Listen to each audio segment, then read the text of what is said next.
coming. Welcome to Hammer Dahn. The number one gambling show podcast coming out of here. When by here I mean the Pat McAfee Incorporated offices. Beautiful offices, by the way. Just a Not too shabby. first-class organization. I am your host, Tone Diggs, joined by Pat McAfee. Hello. Continues to win after week after week after week. Let's go. Gumpy. Good day, Tony. It's an anomaly. It's an anomaly. We'll be back. We're back tonight. I mean, you dropped a lot of nukes. You dropped a lot of good nukes this week with the Panthers. The Seahawks game irked me. The Colts one I could swallow because Rivers stinks. Ah, he does suck. But the Seahawks should have covered. When it was 21-13, I thought we were rolling. We were good. But as the and the fourth member or esteemed member of the show, you could listen to him on the Lombardi line, GM Shuffle Pod. Does some writing for The Athletic, the Daily Coach. The Daily Coach is good for the mental. It's good for the mental, Michael. Welcome to the show, Mr. Michael Lombardi. Attaboy. Hey, Pat, Yeah. I want to ask all you guys. I like the Eagles, and I lost that. Yeah. But I'm a little bit angry that Doug Peterson thinks a 57-yard field goal is in range. Why? Jake Elliott's got a big leg. He's made kicks that far before. Just a few weeks ago, I was upset that they didn't try a 60-some-yarder and instead went for a game tire. So I think How much time was on the clock when he didn't try that? 20-some seconds or something like that, or 12. There was 3:47 to go, Patrick. He had 3 timeouts. He either goes for it on 4th down and 4th and 4, which he should have ran the ball on 3rd down or tried to do something so that he knows he's going for it on 4th. But there's 3 options he has on that play. He either goes for it on 4th down, he punts, or he tries a ridiculous 57. You know how hard it is to kick at Heinz Field? I had the record for some time, actually, for longest kick at Heinz Field with a 51-yarder. It is very difficult to kick balls well there, yes. Thank you. I rest my case. It just leaked right, too. It just leaked right. I was when he tried it, I thought it was a dumb idea. I don't care if he made it or not. Because, okay, let's take it and he makes it. So now we're up 32-31, and Big Ben has 3:47 to kick your ass. And he did. He did. That's what he does. All day long. That's what he does. What do you think about Ben? I thought that was the best he's looked all year. I thought he played really good in that game. I think Claypool's a big-time player.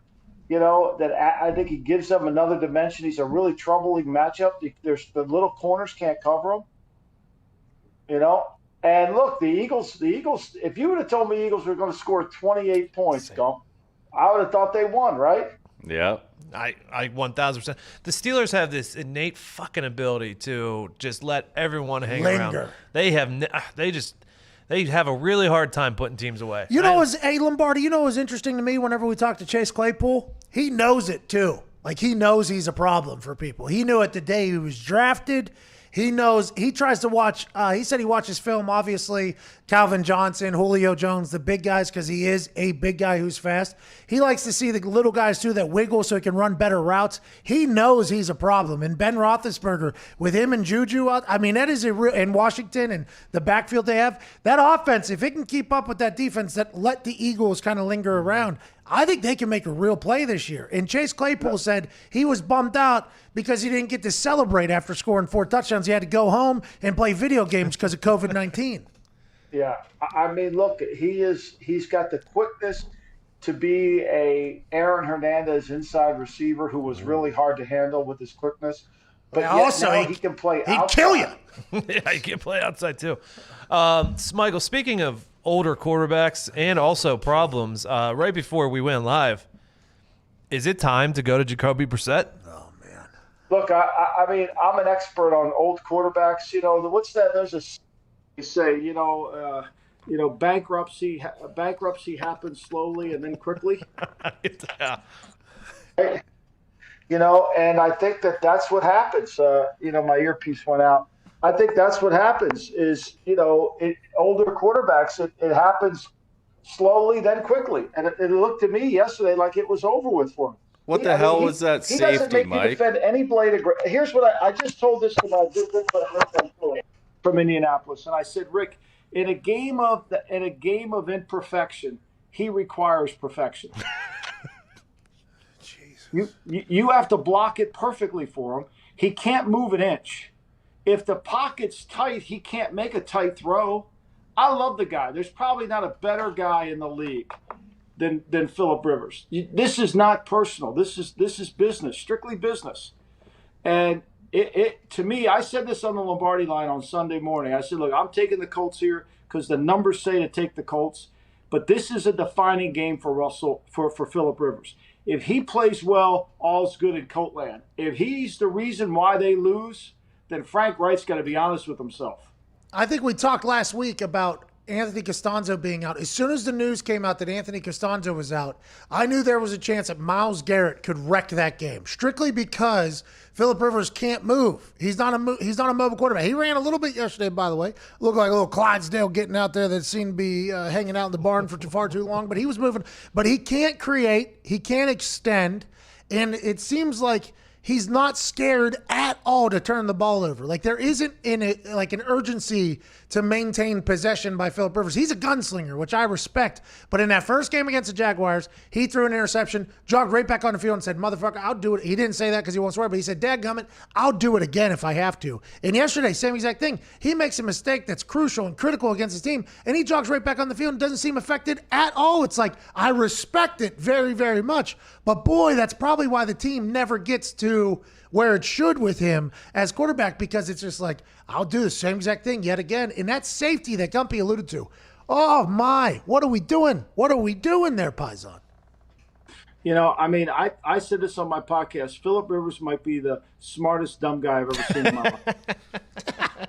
How can you do that at that point? That was a game-changing play. They just got the ball back, and then you do that. I mean, it's what he's been doing. I mean, there's a reason why he had all those turnovers. Everybody blamed his turnovers on Anthony Lynn and the Charger offense. He left there. I mean, and they're happy. They're with him. I mean, I don't know. Frank Wright said he played well. I'm watching the game right now. I can't find it. The difference in that game was his inability to make plays. Do you think Baker played well on the other side of the ball? I thought Baker played good. I thought those receivers helped him. I mean, Baker tried to throw an interception, and Landry just jumped over the guy and made a catch. I mean, I think they are running the most perfect offense for Baker. Yeah. That is the only offense Baker can run. What the As someone who bet on the Colts yesterday, every time Rivers dropped back, I was absolutely terrified. Terrified. It was like I literally thought it was an interception every time he dropped back. And let me ask you this question: did you ever feel like he was going to challenge the field? No. You know, we had Bernie Kosar in Cleveland, and when Bernie was done at the end, he couldn't throw the ball outside the numbers with any velocity. You play zone against Phillip Rivers, you're getting a break on the ball. There's really, even that first long pass down the field, that corner almost came over and made the play. The ball hangs forever. Yeah, so I don't think he's got juice on his arm. I think it's obvious to me they got to make a change. And by the way, the defense knows that. They're just sitting back waiting. And if you have an incredible game-changing pass rush, which they do with Myles Garrett and the left tackles out, obviously you know that ball's going to be coming out a little bit quicker, so you can just sit on that even more so. But it does feel like Phillip Rivers is making plays that make you go, oh, man, they could have had Tom Brady allegedly. They could have had Nick Foles. Cam Newton was potentially available. I mean, there's a lot of things. And now you got Jacoby Brissett sitting there, and you're like, is it time to go back to Jacoby, who at the beginning of last season was guiding that team that has great defense, okay? The run game is good, hasn't popped off, but they got good running back, and they have good special teams. It's like, is the quarterback potentially going to risk them and jeopardize their potential because of turnovers? And it feels like that is where we're at right now. All right, they're not going to beat Baltimore. Baltimore's too fast in their front. Even though they're a good offensive line with Costanza back, that's going to be a hard game for them. The Chiefs game will be hard for them because they're not going to be able – Chris Jones will bother them inside in the pocket, so they're not going to beat them. They'll have a hard time beating New England because New England won't defend the whole field. They'll make them throw the ball where they'll defend the field down. Who are they going to beat that's good? Who are they going to beat? Cleveland's not even the best team in the North. They're not going to be. Do you think Pittsburgh's rush isn't going to give them trouble? Oh, come on. Relax, guys. Relax. They're 3-2 right now. Lombardi 3-2. Yeah, but you're 3-2, but you got to think big picture. No, stop it. I don't want to think big picture. I don't want your negativity right now. With Jacoby, do they win any of those games? He at least can look. I think, as I said, he can buy a second look. You can't win in this league with quarterbacks that can't buy a second look. You got to be able to move. Jacoby at least can threaten to make every throw on the field. You got to defend every blade of grass. I mean, why do you think T.Y. Hilton's having such a shitty year? It doesn't feel like he's really a main focal point, by the way, which I would assume T.Y. is not exactly thrilled about. All wide receivers are not thrilled if they're not getting the rock. That's the bigger issue. I think the players know. Oh. I think the players got to – I mean, they go to practice every day. And so how long do they stick with him, Mike, just because of the money? Do they have to? I think in their organization, I think Frank wanted – this is the guy he wanted. I think that's the – Frank – that they went to bat for Phillip. This is what they wanted. Well, they got Bengals and Lions coming up, so they need to. But after Bengals, Lions, they have Ravens, Titans, Packers, Titans. Oh, Jesus Christ. Relax, okay? Let's get a little momentum going. If they don't win those next two. Hold on. They can beat the bad. What are they? They're 8-point favorite. The line opened at 9.5, and it dropped right to 8 right away. And at Caesars, it's 7.5. Against the Bengals. Yeah, I have it at 8 right now on FanDuel. Oh, man. Joe Burrow's going to die, by the way. Yeah. I'm worried about that guy dying, not surviving. What the Ravens did to him yesterday, we all thought he was going to cover. That was a loss for me. I thought they were going to cover 12.5 just because Joe Burrow's so competitive, divisional matchup, they'll be able to keep it close. Oh, boy. They did not. And Joe Burrow might get paralyzed before this season's over. He's getting killed. Who said Zach's a good coach, Diggs? Did anybody say that guy was a good coach? We're automatically assuming that guy's the right guy for Joey Burrow. Is he the right guy? I haven't heard any unless Joe Mixon. Did you see what he did to Joe Mixon at the end of the game? He gave Joe Mixon the ball like 9 straight times. The guy's got a bad chest. He was questionable to even play in the game. He's giving the ball meaningless time. I mean, don't ever think common sense is common in the NFL. He fell off the McVay tree, though, Mike. He had a cup of coffee God, with I know McVay. that. I mean, the other one that I feel bad about, and I'm interested to hear what you guys think. The Alex Smith story is incredible. Yes. It's incredible, right? But for me, he don't belong on the field. Mm-mm. He didn't look healthy to me. He can't move. And I mean, it's a great story that he's back. I don't want him to get hurt. He looked bad out. Now, I know it was his first time playing, but he had 17 passing attempts for 34 yards. I'm just telling you, he don't look right to me. That's not fair to that poor kid. They had 8 sacks total, I believe. I don't know how many were on him, but I know the very first one that he got sacked, Aaron Donald jumped on his back. So, I mean... Yeah, run him like a backpack for a little bit. And then they actually said, that motherfucking leg is strong, Aaron Donald said on the sideline.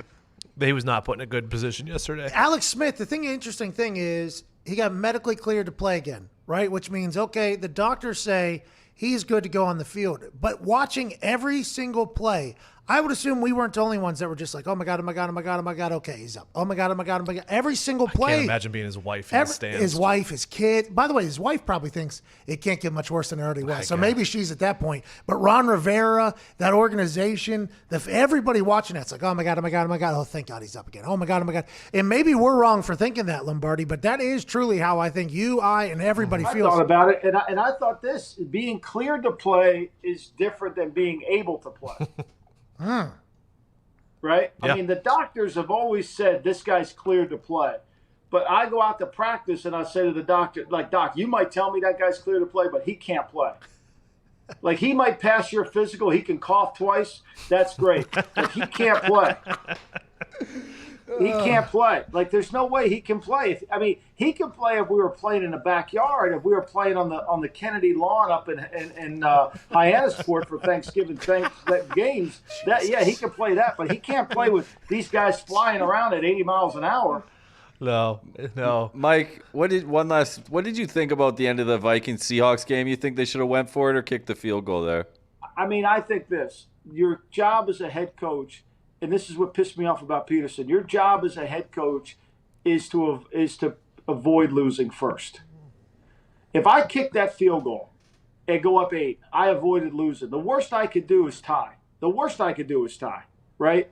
If I go there and then all I need is one stop. I need a stop on the drive or I need a stop at the 2-point conversion.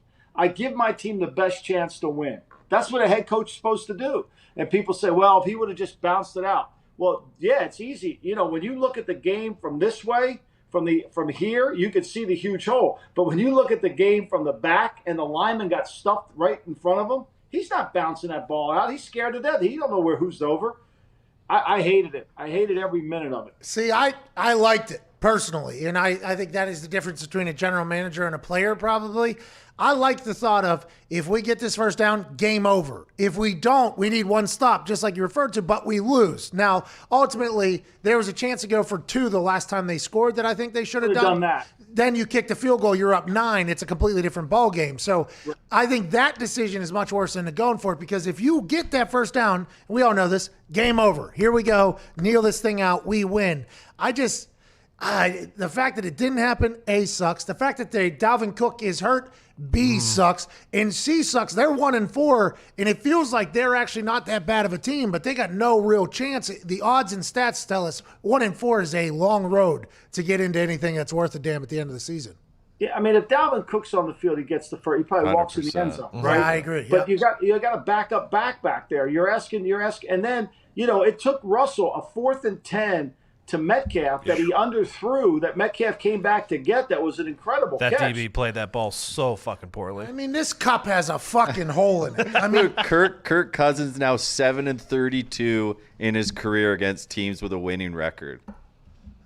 That's not good. Well, but that's not prime time. I'm with Gump. I thought that once it got 21, I thought that the wheels were going to keep rolling. I got lucky. So I had the Vikings, but when it got to 21-13, or actually when it was 14-13, I was like, this thing's over.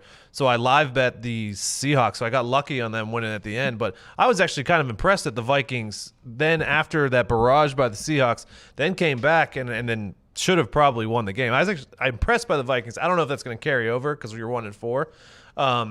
That's tough. But then I wanted to tie this together. So we knew the Texans were going to win this weekend because they were also thrilled that Bill O'Brien was gone. Like, they were happy, blah, blah, blah. I don't know if I get the same feeling in Atlanta after their coach being fired, that that the players are thrilled or whatever. I don't know if it's like an automatic, let's play the Falcons next time they play. Hey, Paisan, I got a question for you. The firing of Quinn and the general manager, and they just named Raheem Moses as interim head coach. The general manager is deciding who's on the practice squad. There's a lot of day-to-day shit that a general manager has to do, right? That they just see you later, you're gone? Well, yeah, because Dimitroff, basically, he's one of the few general managers in the league, doesn't work any players out. Never steals a guy off a practice squad, does very little pro personnel. Dan Quinn used to complain about it all the time. They do nothing in personnel. They draft. They keep their draft picks. Everybody who's on the practice squad, they don't change them out.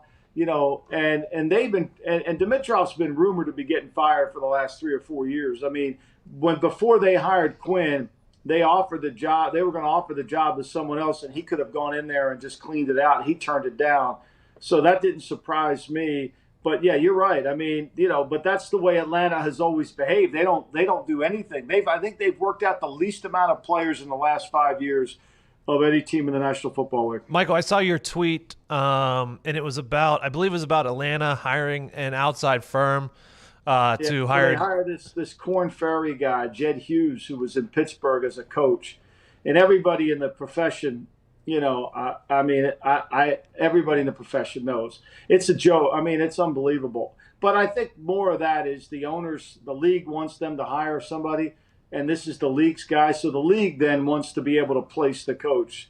My guess, Eric Bieniemy will be the head coach of Atlanta. Do you think Matt Ryan is the Why future? not Houston? Because I think Atlanta will be that'll be the job the league wants him to get. That's just a guess. I don't know why not Houston. Why do you wait? What was that line right there? The league wants him to get it. What does that mean right there? Because I think the league wants they have their candidates they want to get jobs for. If you're on the league's GM list or you're on the league's coaching list, you're going to get one. Oh, how do I get on those lists? Well, you got to know Jed Hughes, and if you don't know Jed Hughes, you're not on the list. You should see the people in the league. That after I sent that tweet out, I started getting texts from people in the league. Like, nobody can believe it. I did not know that the NFL is picking and choosing who goes where. That is, hey. They have plausible deniability. They have Corn Ferry that's doing it, not the league. But you see what I'm saying? There's old mock. They have what they call them. Remember in The Godfather 2, buffers? Yeah, there's a lot of buffers. Yeah. Yeah, there's a lot of buffers, Senator. Yeah. Yeah, there's a lot of buffers. He's a fixer. He's pretty much the fixer of the NFL. That's crazy. So, I mean, and Bieniemy deserves a job. I'm not implying that. I'm just saying that I think that that's what the league, and Arthur Banks, a big league guy. Rich McKay is the head of the competition committee. He's a league guy. Yeah.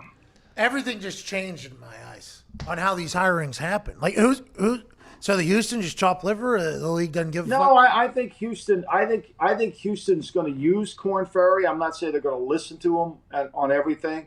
I think there's going to be a wide net in Houston. What if you get it? What if you get general manager of the Houston Texans? What's the first move you're making down there? Well, if I got the GM job of the Houston Texans, the first thing I would do would be to rebuild the defensive line. That's the first thing I would do because they're not good enough up front. And then you got to hire the right coach. You got to hire a defensive coach to really come in and help you because I think you need a toughness. I think you need a level of toughness. And what would you do in Atlanta? I'd hire Atlanta soft as shit. I was going to ask you a question about Atlanta plays hard. They play really hard. Like unlike Houston when they play. Atlanta plays hard. They're just no good. Atlanta plays hard. They're just no good. But they're soft as shit. I mean, there's no toughness to Atlanta. Is Matt Ryan going to be there for the future? He doesn't look. He looks like he's in that bankruptcy. It started slow, it ends fast. Yeah. I mean, if Gurley's running for 121 and you can't win a game, you are in fucking trouble. And I mean, I didn't think Gurley had much gas left in the tank, and he ran good yesterday. He looked really good. But I thought Matt Ryan's interception in the end zone was really bad. That was one of the worst I've seen all weekend. Let's say not as bad as Phillip Rivers late in the flat, but let's say you are the general manager of the Atlanta Falcons and you want to move on from Matt Ryan, but you owe him $40 million next year, $40 million the year after that, and then $20 million. You owe him $100 million that'll go against your cap regardless. What do you do then? You just have to sit on it? I'm going to start drafting somebody. I'm going to get somebody ready to go. I got to get somebody in there that can compete with them and beat them out. I can't get rid of them until I got somebody to get rid of them with. Yeah. But I also got to help them. I got to help them a little bit too. I got to make an offensive line that's a little tougher. I mean, I know he's on the. I got to get receivers that I can count on to play all the time. I got to get. I got to get this team to where, and then defensively, I got to revamp the whole thing. The Pete Carroll system of defense, cover three, it doesn't work. It's not good enough. You rely on the front. San Francisco, right? How good was San Francisco last year? Robert Salai's up for all these head coaching jobs, right? Well, he runs that scheme. Once he lost Bosa, Solomon Thomas, Buckner, he ain't the same coach, right? I mean, Fitzy was dealing yesterday, Mike. I saw you on your podcast. You were highlighting what the Dolphins did to the 49ers, and then AJ Hawk made a great comparison for Jimmy G getting benched. It's like a goalie's having a bad day in the NHL and he just gets pulled just to save him. Do you think that's what happened in San Francisco? They had to save him. He's going to lose his confidence, so they had to. Look, I said this on the show on VSiN. Seattle played Miami, so Fitzy had a week of practice against Seattle. Then he played San Francisco, so it was like he was playing the same opponent 2 weeks in a row. All they had to do is like when I used to write a report in college, I rip off the front page of my roommates and put my name on it. That's all they had to do with the game plan. They ripped off the Miami, Seattle, and they put it on. The Dolphins got Xavier Howard and Byron Jones out there together. Their defense looks good. Yeah, and they can attack you with different combinations. They look much better. And that kid they drafted from Noah, I can't pronounce his last name, from Auburn in the first round. He's the third corner. I mean, he's they're pretty quick. good. Yeah. Hey, here's a update. Falcons owner Arthur Blank tells local reporters that Dimitroff and Dan Quinn signed up for this year to be playoffs or bust. It's pretty clear when you go 0-5, that's not going to happen, Blank said. Yeah, I mean, he's been itching to pull the pin on him, and I mean, Arthur Blank is he's in the building every day. He's a pretty active owner. He wants to be involved, so that didn't surprise me in the least. Do you think Quinn goes back to being a coordinator or gets another head coaching gig? No head coaching gig. I mean, as a coordinator, maybe he goes back with Pete, or if one of Pete's guys gets a job, I don't know. Dan's a great guy. Dan's a tremendous guy. Well, that's good. Really a good guy. But Dan's not a wartime consigliere either.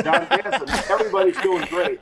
Dude, hold on. Lombardi, you have this incredible ability, okay, Anybody can get it, and anybody can get it from you, and that is why I think I respect you so much. You're very fair. I'm not. I like Dan. I think Dan's a tremendous guy. I do. I like Dan, but I think that rah Pete Carroll stuff don't work. It works for Pete. It's not going to work for everybody. For how bad that Seahawks defense has been, Mike, they've had 2 massive 4th down stops this year. Big. Yeah. I mean, I don't know if they're undefeated and they don't, but they got that guy behind the center. He just makes. I mean, even when he looks bad, he makes plays. Do you think Snacks will really help their defense at all? I think he'll give them a bigger presence in there to help the run. I think Jamal Adams coming back will help them. Look, they're never going to be great cover. They got to find some way to rush the passer. Michael, before we get to tonight's game, how big do you think? Nailed it. Duvernay, I believe, was the guard that opted out for the Chiefs before the season. The doctor. Yes, the doctor. And now they lost Kelechi Osemele. Oh, you watched that tape. I just got done watching it. Once Osemele went out, that's when the Raiders picked up. That's when the Raiders picked up because they put Reimers in there at left guard, and he wasn't very effective. The Raiders really did a good job of making him move around, and they had a lot of drops in that game. I mean, look, here's the facts. The Chiefs only had the ball 10 minutes in the second half in that game. Only 10 minutes in the second half, and the Raiders were 7 for 14 on 3rd down. Plus, the Chiefs had 11 penalties in the game. It's hard to beat people when you're dropping passes, have penalties. They had 2 holding calls that killed them in the game. They started calling holding yesterday. That's why the under started to play. Yep, and then Pat also talked about earlier, with Ruggs being in the game, that makes a huge difference. That's a completely different team with Ruggs in there, Lombardi. No doubt. No doubt. I mean, you got to. He makes you defend every blade of grass. That's once again. I mean, you got T.Y. Hilton, and you're not getting him the ball down the field. That's not on T.Y. That's on your quarterback. Couldn't have said it better myself. T.Y.'s all right, pissed. Let's get in tonight. We got the Chargers at the Saints. The line is currently 7. It jumped down to 6.5 for about 6 minutes this morning. I assume everyone jumped on the Saints with the 6.5. As far as when the number's at 7, 44% of the tickets are on the Chargers, but 67% of the money is on the Chargers. Shop. Is that the direction you are leaning tonight, Mr. Lombardi? You know, I'm worried about Bosa playing tonight. Mm-hmm. I think if Bosa plays, I would lean towards taking the points. I think if he doesn't, I'd lean toward taking New Orleans. Here's why. I think, look, Sean Payton has a lot of experience playing against this defense because that's what they run in Atlanta, right? So he knows how to attack it. Now, sometimes Atlanta does a really good job playing them, but I just don't know with the Chargers' injuries, I don't know if they're going to be able to keep pace with them. I really don't. So, and I think that Sean sent a message to his locker room by benching Michael Thomas and not playing him today. My sense of with Bosa being where he is, I'm going to lean on the Saints. Ooh. Michael, I had a little bit of a worry about Herbert tonight because a few weeks ago on Sunday Night or Monday Night Football, they talked about the Saints defense having one of the most looks in the league as far as defenses were concerned. But then I realized he also played Todd Bowles last week, who also gives you a lot of looks, and he looked great against Todd Bowles. Is there any worry about Herbert tonight as far as the Saints going up against the Saints defense and getting multiple looks? Yeah, it is. But, okay, here's my other problem. Eckler's not in the game. Yeah. He doesn't have Eckler. He doesn't have Balaga. He doesn't have Trey Turner. They don't have Chris Harris. They don't have Melvin Ingram. They don't have Justin Jones. I mean, their injury list is just remarkable. I don't know how they do it. No, and I was telling Gumpy earlier, I was like, the stats and all the numbers for me say to take the Saints, but then when I look at where all the money's at and stuff like that, it's kind of saying Chargers. So the one thing I've learned this year is I pay too much attention to the money. I do too. I got to stop doing that. I think you got to go with what you see because I think the money is just noise. What's the table think? Boy, you Italians are really turning the back on the Italian way of looking at gambling. This is interesting. What's the table think? Gumpy, your thoughts? I'm going to do something I don't like to do. What's that? You're not going to pick? I got to play on the total. Oh, soft. The table's gone soft. Can you put those records up again, Mitt? What was Gumpy this weekend? Gumpy? 2-3.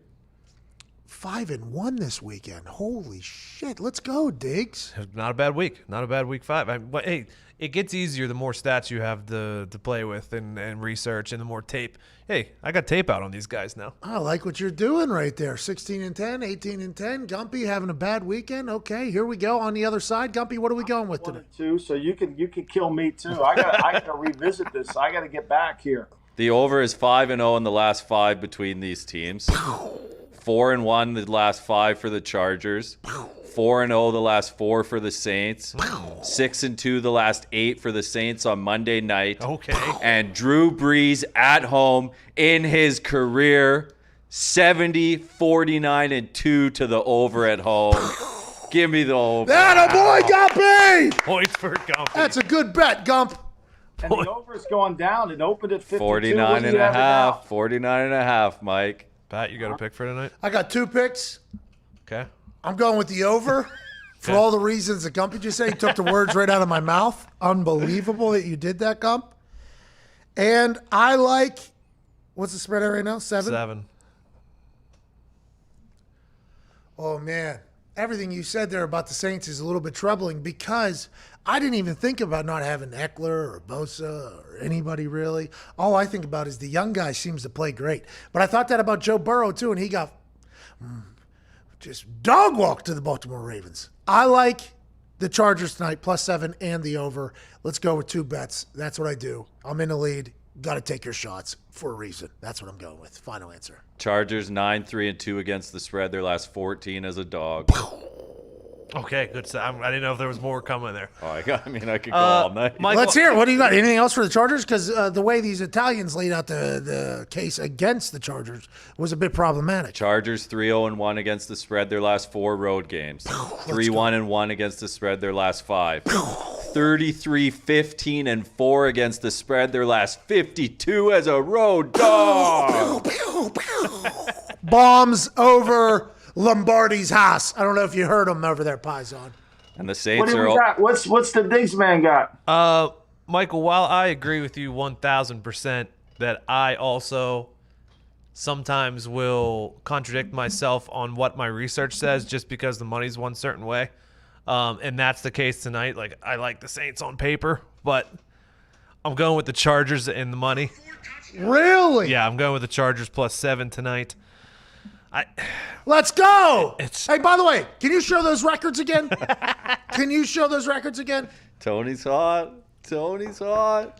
Me and Diggs, top of the mountain. This is also We're on the same side. This is a lock, Diggs. Me and you, this is a mortal lock, basically, this thing. This is a guarantee. Here's what scares me. Last week, when the Saints played the Lions, very similar number-wise. Like, the Saints were clearly the better team on the numbers, stuff like that. But all the sharps and all the money was on the Lions, and then the fucking Lions got dogged walk. So I just hope the same thing doesn't happen this week. All right, real quickly. Tomorrow, there's a game. There's Tuesday Night Football tomorrow. It's the Bills at the Titans. Currently, the Titans are getting 3.5 at home. Quickly, I will say that if it gets to 3, I'm taking the Bills. If it doesn't get to 3, then I'm just not taking the game. But if it gets to 3, I'm taking the Bills. Can we have a 5-minute Hammer Dahn tomorrow? Yeah, we can. Okay, Yeah. we'll do it. 1,000%. I don't know if them. Can we do a Hammer down tomorrow? Yeah, I'm in. Okay, All right, all right, that's what we'll do. Hammer Okay, Down. You fine. just heard it. Hammer Down 3:30 tomorrow. All right. Good show. Thank you so much, Michael. Guys, we'll talk later. See you tomorrow. Hey, that guy. He's in for a Tuesday Hammer Down. Good guy. I think it's probably going to have to be quick if I have to guess. I'll Yeah. probably hear from his lawyer. No, Lombardi's been very good to work with, by the way. Yeah, he's awesome. Dude. He is awesome. He's done whatever. He's starting to open up, too, with us. So. He hates everybody. Anybody can get Well, it. no, but they're all nice guys. They're all good guys. Yeah, he's a good guy. But he- Just can't coach. I would assume that team's soft as shit. I like Dan. I like Dan. But that team is soft as Soft as shit. baby shit, man. Anybody could get it. And I've read up on him as GM. I guess he was the exact same way as a general manager. And some people did not love that. Imagine You have going it. in for a negotiation with him. Well, you're soft as shit. So. We got to revamp our entire D line. You're a part of that D line. So I don't know if you heard that. You're not getting a fucking penny from me, pal. I mean, that's probably what he was like. All right, so he was leaning the Saints tonight. Gumpy's taking the over. You're taking it over in the Chargers, and I'm on the Chargers. Yeah, see, I like that. That's a good play for the show. You know what I mean? And Survivor Pool, by the way, basically everybody survived. Yeah, except for Bill. Fucking Bill McComas, Connor, and Foxy are dead. It's great to be around another week. It is great to be around another week. We will be back tomorrow for a quick episode at 3:30. Thank you so much for listening. Send your winners and everything to Gumpy at Hammer Dahn Dahn. on Twitter and Instagram. Can't thank you enough. See you tomorrow. See ya.